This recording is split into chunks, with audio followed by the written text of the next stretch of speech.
The summit, the Nairobi Declaration, that is the climax of the three-day Africa Climate Summit, has now confirmed the fears raised by the health experts on exclusion from the health agenda in the crucial talks.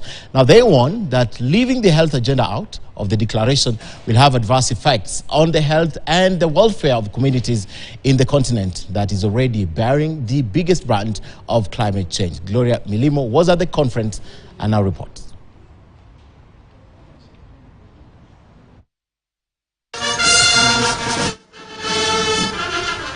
The outcome of the just concluded Africa Climate Summit has confirmed fears raised by health experts Tuesday. We have developed our common position. Their concern is that the talks ignored the intersection between climate change and health.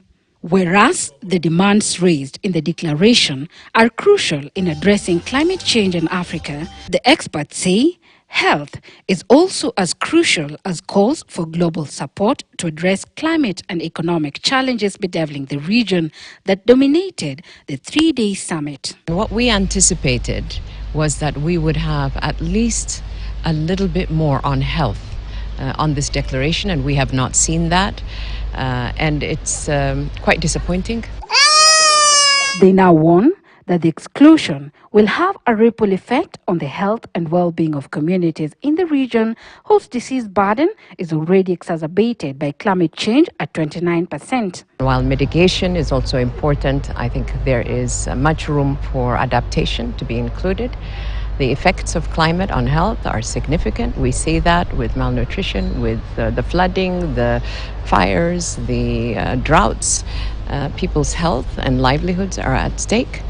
And yet we don't see that reflected in this particular declaration. The health stakeholders now, through an African group of negotiators, plan to leverage 4 main points during the COP28 conference in Dubai to advocate for a multi-sectoral approach in combating climate change. We have, through the Malawi common position, arrived at an agreement on those 4 key areas. Adaptation, mitigation is important as well, which is in this declaration, loss and damage and financing.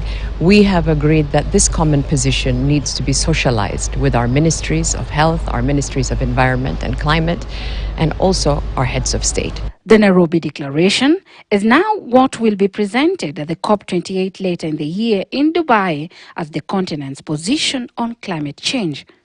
Gloria Milimo, KTN News.